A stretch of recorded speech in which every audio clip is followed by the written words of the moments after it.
This is the Authority Company Podcast, conversations with leaders that are designing our future. Hola, I'm Joe Pardavila, and today I've got Ken Polk on the podcast. Ken is the founder of Arlington, a multifamily office dedicated to wealth preservation and purpose-driven financial planning. He's also the author of the new book, The Spirit of Wealth Preservation, Leverage Your Finite Life for the Infinite Good.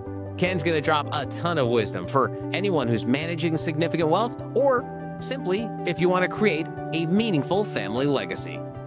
Ken Polk, welcome to the Authority Company Podcast. How are you? Doing great. Yeah, great to be here, Joe. Oh, good. I'm glad you're excited to be here. And so I want to start by talking about the idea of wealth and maintaining wealth and sort of your bag, wealth preservation.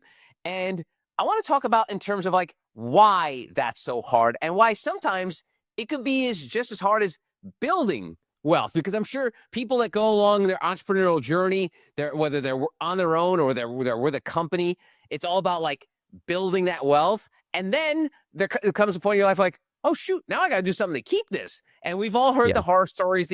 I'm old enough to remember the MC Hammers of our life that, who were on top of the world. Then all of a sudden, their house is getting taken away from them. So tell me about this delicate balance of building wealth, which is hard, but then talking about the preservation of wealth, which sometimes can be just as hard. Yeah. And I think that is the big difference is you earn it, you build something, you sell it, and you have an event. And the reality is what you've done is really spend a lot of time with a business that, and you've heard it said before, kind of the elder child. And once you get to that point, you then say, okay, well, what am I going to do next? And really what happens is you haven't realized that there's a meteor coming into your universe. And the meteor is something that you are just not used to. So imagine that coming into your universe, add children to it, a family, generations, and it really becomes complex. And so what we see most of the time is that the financial capital is the focus. So everyone focuses just on financial capital. And the reality is there's other capitals, and the one that they focused on the least, spiritual capital, is actually the most important capital. Let's unpeel that one. That's heavy. For a money guy, spiritual capital. Where are you coming? Did you just come from an ayahuasca trip, Ken? Tell me about this spiritual capital. Yeah. So it was from experience. And what I mean by that is that I started Arlington at 25. So I had no clue. I always say I had a desk and a chair and solid ambitions. And so that was, but I learned from these families. So Arlington, we added families over time, and I would watch them. And as we all know, some questions are learned forward, some are learned in reverse. And so I got to watch all these families. And what I learned is that it wasn't about the finances. It was actually about the spiritual capital, which really is collective purpose. And so, and people I think sometimes get a little nervous when they think of spiritual capital, but really what it is it's the purpose that really holds the collective piece that holds the family together, just like a business. It's no different than a business. When you have unity in a business and you have a collective purpose, a collective why, it's amazing what happens. It's like jet fuel in the organization. Wow. And, I want to go back a little bit because you mentioned the fact that you started the company at 25. And I know sort of the world we live in is a young man's game, but there's certain things where when a young person's involved, you're like, wait a minute, what is this 25-year-old? So it is funny how, we're always trying to kick the old guys out and old ladies out, but then all of a sudden we're like, wait, well, maybe we like old people handling our money. I don't know about a 25-year-old. What were those early, and you're laughing because I'm sure you probably run into so many times in those days. What was your, I hate to boil down things to selling point, but what was your selling point as a 25? Because like you said, you learned on your journey from 25 onward. What was your calling card at 25? Yeah, it really was a very simple proposition. And that was that I would learn and get better every day. And then I would hire an advisory board with gray hair. And so that was literally, because really with money and being young, I knew very early on that it was important for me to add an advisory board, which really became a really important part of Arlington in the story of Arlington. And I always give credit to those people who were in my life. And I wouldn't be here without them, but they really were. They were the older generation that invested into me. And then with that solid ambition, would go out and tell the story, tell it often, tell it convincingly. And so, and honestly, I really, we joke about it, but honestly, I was just naive. And so I think sometimes when you're really young, it's just like, well, isn't that what I'm supposed to do? And so that was part of it too, quite honestly. Awesome. That's great. All right. Yep. So you build this incredible company, Arlington. Let's give a little quick little plug. I mean, I don't mean crass here, but tell me Yeah. about Arlington real quick before we dig into the book a little bit. Yeah, so we serve 80 families, and we have built that over time. It used to be 2 by 2 is what we called it, kind of 2 families per year. And now we have 80 families we serve. We have over 720 souls under management. So our assets under management are 15 billion, our assets under stewardship are 15 billion. But really, what we are looking at is the soul. Who are the people? Who are the heartbeats that we're actually serving? And so what we've done is really just built Arlington to be what our clients ask us to become. So I would just go ask them, hey, what do we need to do? What do we need to become? And so we have our own private trust company. We have our own tax team, own investment team. And so we really just have built out really investment excellence, the wealth management, and what we call legacy planning, which is trust, philanthropy, and succession. Awesome. Well, it's obviously working. You work from 2 to 80, whatever. It's going well Mhm. for you, Ken. Led you to write the book, The Spirit of Wealth Preservation, and you break things down into laws. Yeah. And I'm gonna have to read this first law because Yep. it's a heavy one, and I want you to sort of break it down for me a little bit. But you state the footprint of your life will become the blueprint of your legacy. Tell me about this blueprint and how it will kind of fuel and sort of be the roadmap for legacy. Yeah. And so the word legacy, we hear it a lot. And really, if you think deeply about legacy, it really is who you are once you're gone. And who you are once you're gone really all is about the footprint and the blueprint that you left for the future. So the legacy part of it is whatever your steps are, that is actually going to be what you're remembered by in the legacy. And so really, and I start the book with this, and I know people have heard this before. And so it starts with an obituary, writing your own obituary, which is a powerful exercise that actually people have heard. A lot haven't done. I recommend people do it. It's actually pretty exciting, even though it's not talking about living. But and you can even call it a farewell letter or a letter to my future self. And so I think that's the power in it, is how can you create a framework to put out your aspirational dependability, strategic thinking, I'm a giver, and then also work backwards from there. So law number one really is about your footprint is your blueprint for that legacy. That's good. I want to get into collective purpose because I think sometimes we often love to broad strokes things and like say like every age is the same, every race is the same, every community is the same. But as we all know, we're not a monolith. We all have different feelings. We all have different aspirations, and the same goes for families. So Mhm. tell me about finding that collective purpose within a family. And I know, Ken, you deal with a lot of high leverage individuals, so there could walking in the door, maybe a lot of people have that collective purpose, but I don't think many do, just because the family's not the old fashioned 1950s nuclear family with a mother and father and a dog and then two kids and picket fence. It's life is more complicated than it used to be. So tell me about finding this collective purpose when it comes to working with families. Yeah. And I think this part will actually surprise the reader because of what I've learned over the years is the collective purpose is actually about a system in order to create in the future generations their own set of values. Okay, so follow me on this one, because if your collective purpose is the key to longevity in a family, and I've never been in a room and people say, I don't want to build a better family. Everybody says I want to build a better family, and you have a family regardless because you have your nuclear family, but you also have a family of affinity.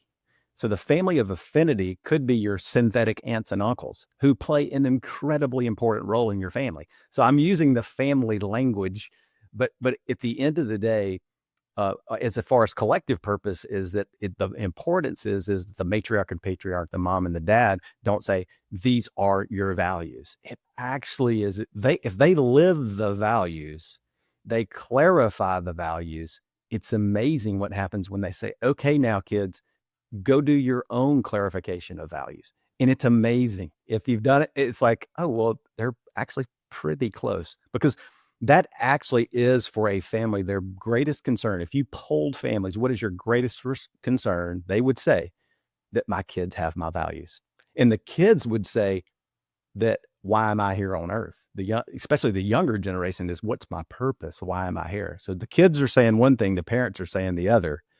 And what it is the process is more important than you pushing it down on them. I want to double click on those two words, live purpose, because I think that's the thing, probably, as you know, Ken, the hardest part, because, maybe with your company, you might have like values and you might have like a pretty poster in the office that states all these values, but people like to joke, even Enron had company values that Yeah. they talked about. Living the values, whether it's a company or whether it's a family, that's the hard part. Where do you come in terms of helping them live those values? And I'm not talking about like inner family squabbles and stuff like that, but how do you help people find that way that they live the values that helps those other generations? Yeah. And I think this is the part where, and I asked the question in the chapter called Family Inc. Are you saving your best thinking for your business or your family? So it starts with a really kind of a framework, is like, because a lot of people understand that question. They're like, oh, yeah, I saved my best thinking for my business.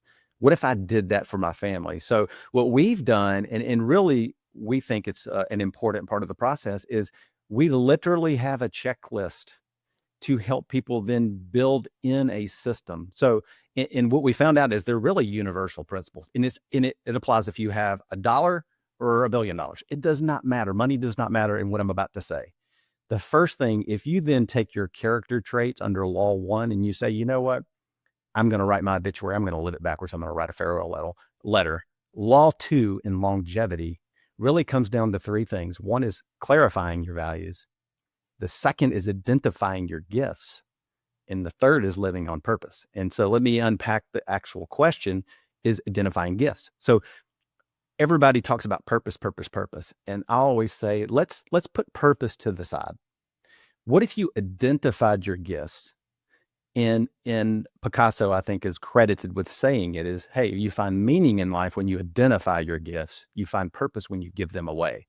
So I think people, if they could pause and just write their gift statement, I was created to, and people know what it is, whether it's organization or giving or whatever it is.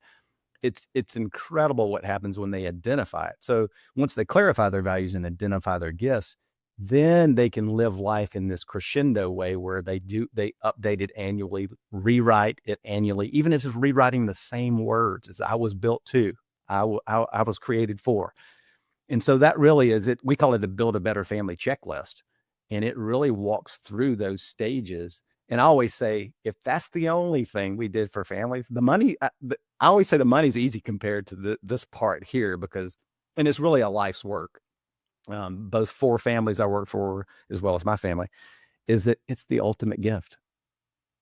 There is no greater gift than giving a framework where that I can do it with my kids, then they can do it. And that's the power. And then they do it with their kids. So there's really just this whole, the process is so important as it relates to the different steps. So that's the how, the application piece of it. Wow. It's funny, thinking back, the fact that you started this company in when you were 25, and if correct me if I'm wrong, that was 1998, right? That's 1998. Yes. What is in your water, Ken? Because you do not strike me as someone who's been doing this for almost, Yeah. 30 years. How do you maintain such a youthful experience, appearance? Yeah. That's that great. you've done for so long. Obviously, you started young, but it's as Indiana Jones say, it's not the years, it's the mileage. Yeah. How do you do this all like this and still look the way you look? Well, I think one of the things that I've always just enjoyed is the discipline part. So I always tell people, for me, I love discipline, whether it's physical, spiritual, financial. I don't know. It's just like exciting to me to be disciplined. I know I'm like, that sounds like I'm crazy, but it's the fun part of it. So I think that's always come a little easier because of the way I was built. I played sports that kind of taught me the discipline part of it. My dad was like that. He was very disciplined.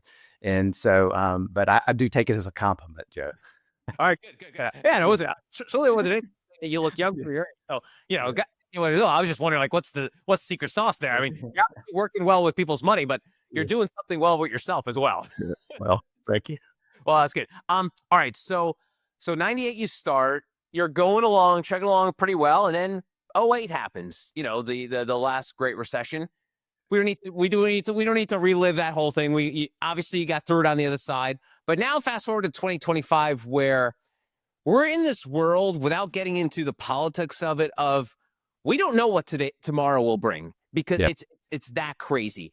How do you manage all of these families? Again, we've mentioned they're all very different. They all, they all have their own values. They all have a certain thing they want to leave behind. They all have that footprint. But what do you say to clients now when unpredictability is Yeah. such a big part of the everyday life and something for, I'm a Gen Xer, Ken, unpredictability is very rare. I know the boomers might have had it a little bit in the late '70s and obviously the greatest generation, but like, man, for people now, this is a whole new ball game. So how do you work with these families dealing with the big U word, unpredictability? Yep.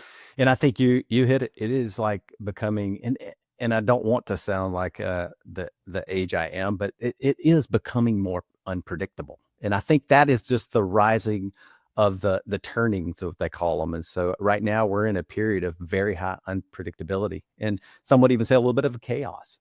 So that's kind of where we are, and I think people sense that and feel that, and then when it becomes correlated to like investing specifically, I think it is actually a very important time where in because the a lot of people will tell you is that, hey, they can predict the future, but the reality is consistency, simplicity, and clarity will win the day.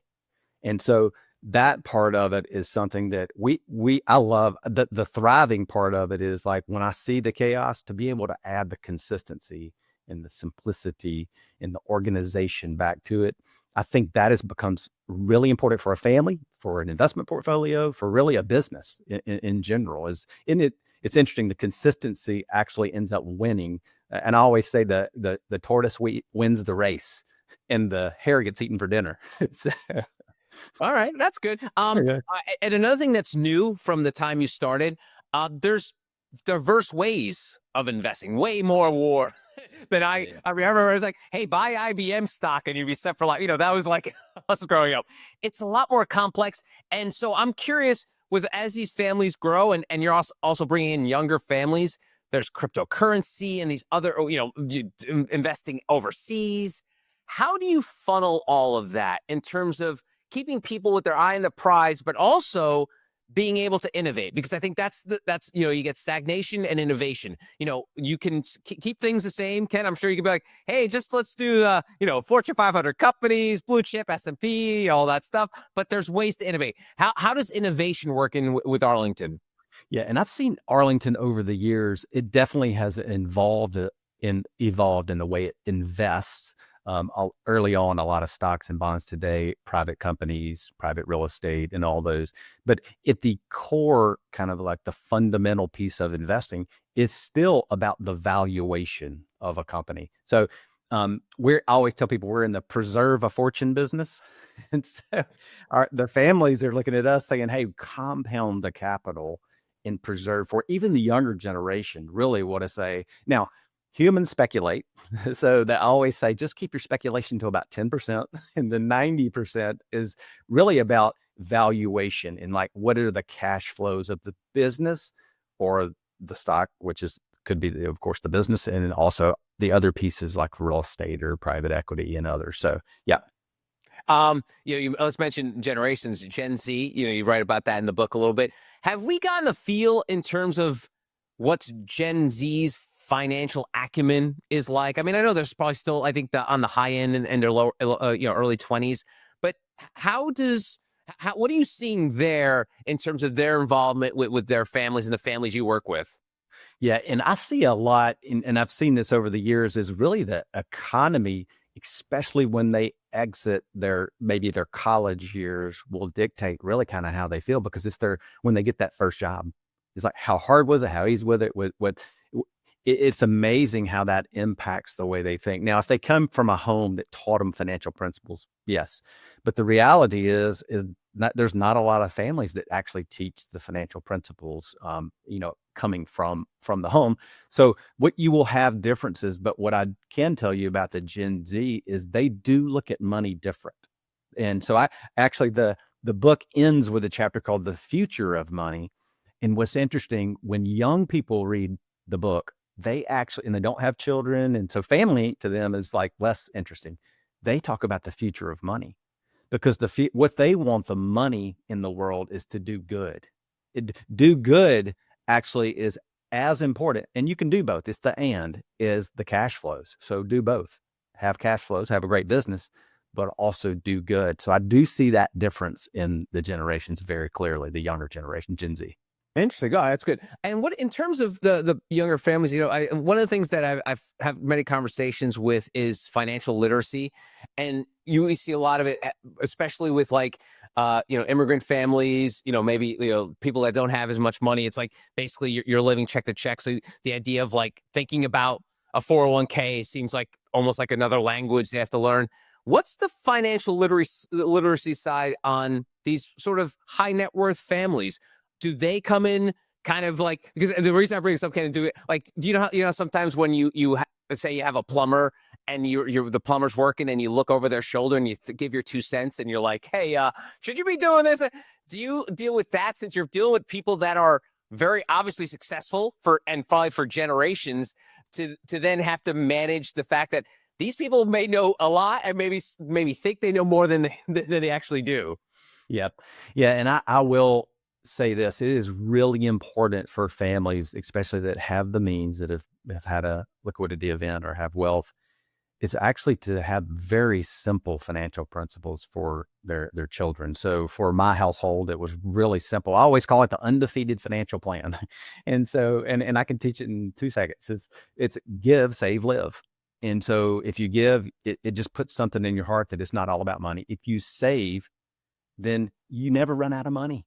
So, and then if you live on the rest, so it's a force framework. Yes, it takes incredible discipline. Yes, you have to turn out all the other things that are buying for your money.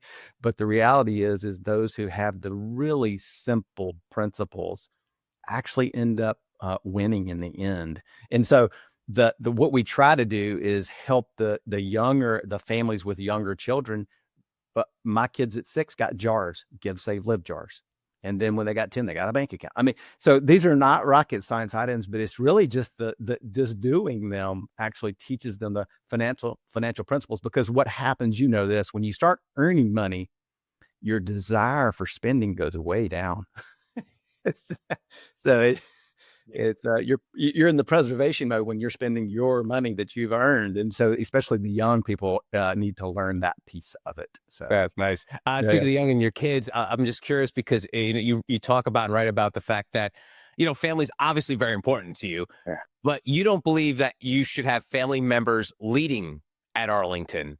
yeah, Tell me about that, because I think for most, the whole nepo baby thing was huge over the last couple of years. So, but there's always been a level of nepotism in business. I mean, it's pretty clear. It's from going back to plumbers. It's always Miller and Sons Plumbing. There's always been some facet of it.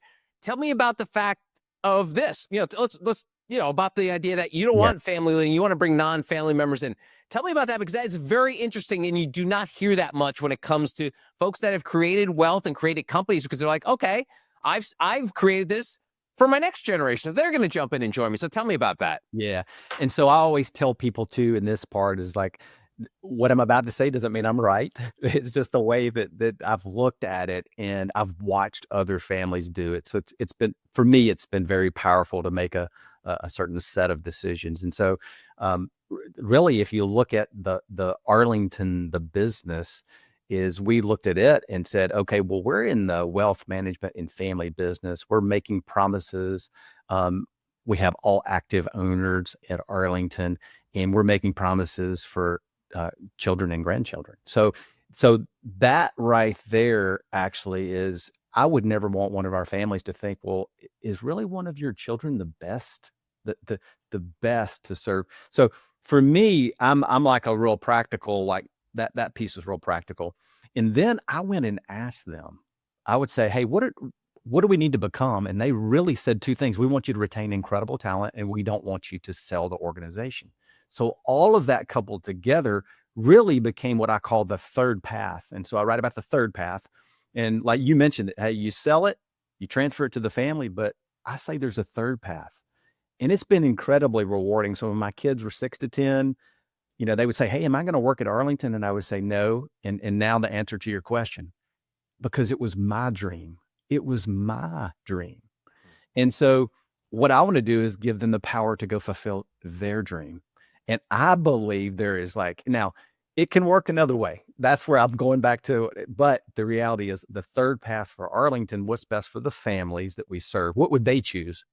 It, and then the second is that if I could round the corner with my kids and help them understand that I want them to fulfill their dream, then that's the what's behind it. So really at Arlington, we're a family of affinity. So it goes back to the beginning is we all, we are very professional, but we also believe in family of affinity and family of blood. Wow, that's so good. It's funny. I'm a big believer in the power of self-awareness, and I often say, we're really bad at it unless we really work at it. But where did your level of self-awareness come from to recognize this? Because again, Ken, you're knowing you're working with families and families that have businesses. I would say I'm going to venture a guess 99.9% of all have family businesses where all the kids and cousins are all working for the same company. Where did the level of self-awareness come for you to make that decision? Because I'm sure it doesn't just you just wake up one day, I'm like, you know what? My kids are going to work for the company. Yeah, and it really was a journey. It was a journey, and I always say it was a journey of watching and listening and trying to help those families work through those things. And then as I sat back and thought deeply, I would think, okay, do I want to take the chance? So I'm a thinking in bets guy. So if you said, hey, there's a 50% greater chance that you could ruin one of your kids or ruin one of our clients' experiences, I would be like, it's not worth it. And so I'm an investor too, because so that's the part of the thinking and bet is that I want to make sure that I don't do anything that unwinds those things with the organization.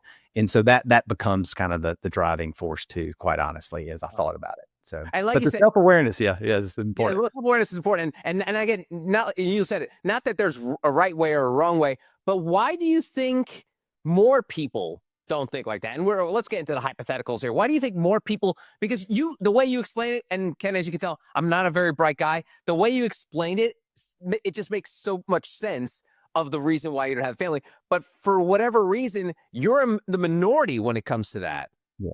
Well, I never wanted to create an environment that forced my children to be around me. I wanted to create an environment that when they had the choice, they wanted to be with me.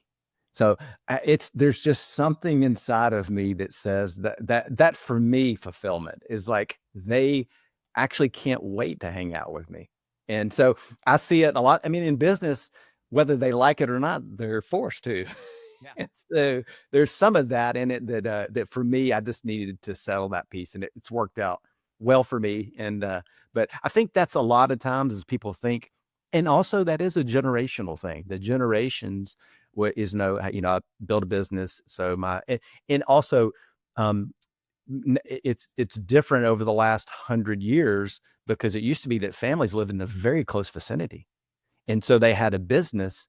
Today, there's more what I would call footloose. People are moving around everywhere, and so into these megapolises, and so it's much different today. So I think also if you try to take methods, not principles, methods, and apply 100-year methods and don't evolve, I think that's also where people they think a certain way, but if they sit back and reflect, it really is not what's best for the future. That's good stuff. That's great. That's awesome. Thanks, Ken. All right, a couple more things. One, I want to get into mentorship a little bit because it seems like you are a mentor to your kids, but almost like, hey, you're mentoring with values, not actually like wealth preservation. And you write about how Jay Hughes was a big part of your life and your mentorship, and a lot of your fundamentals came from that.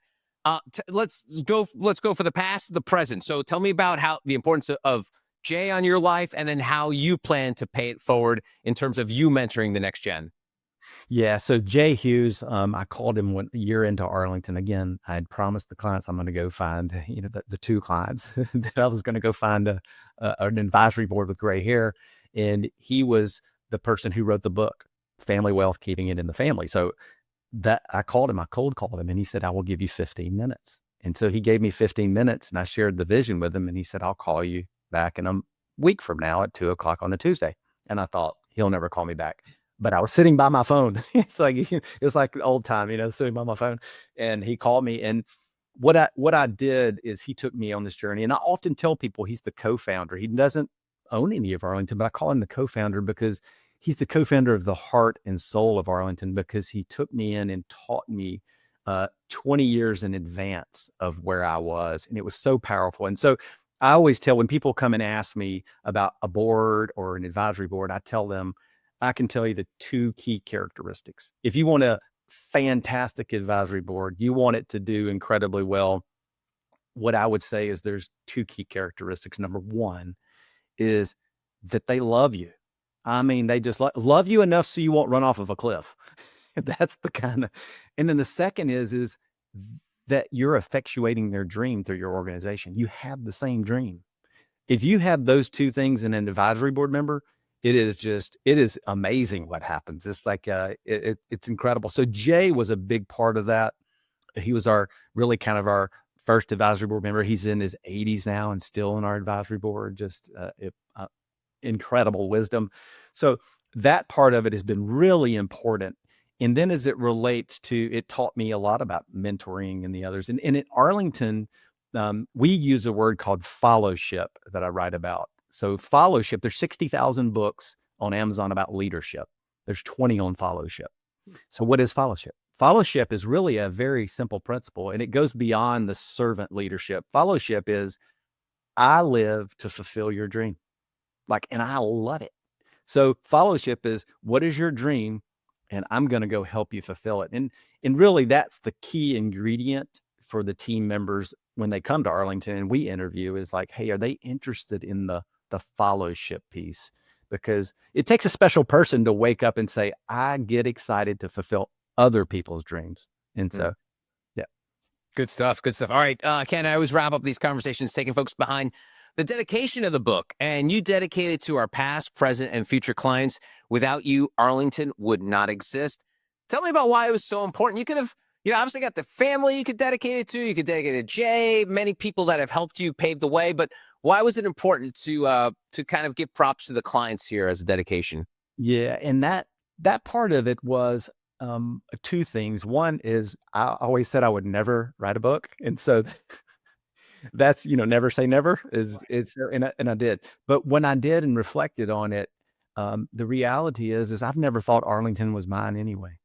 And I just didn't. I just always thought of it as their firm. And so even though there's no ownership by our clients, it's owned by active owners, I just always thought it's theirs anyway. So I just thought, hey, the information you're about to read is really dedicated to the ones today, the ones the past that have passed, and then the future ones that are going to be finding and going on the journey with us. Wow. All right. I kind of gave a compliment earlier, but I'll give you another one. Have you ever thought that you were too nice to be in financial services? Because you're just way too nice of a human being to be in this industry. That's great. Yeah, that's great. All right, I guess not. All right, his name is Ken Polk. He's the author of The Spirit of Wealth Preservation, Leverage Your Finite Life for the Infinite Good. Ken, thanks so much for your time. I really appreciate it. Yeah, enjoyed it, Joe. Good to see you, and thank you. And that's going to do it for this episode. If you want to find out more information about Ken and our other amazing authors, go to theauthoritycompany.com.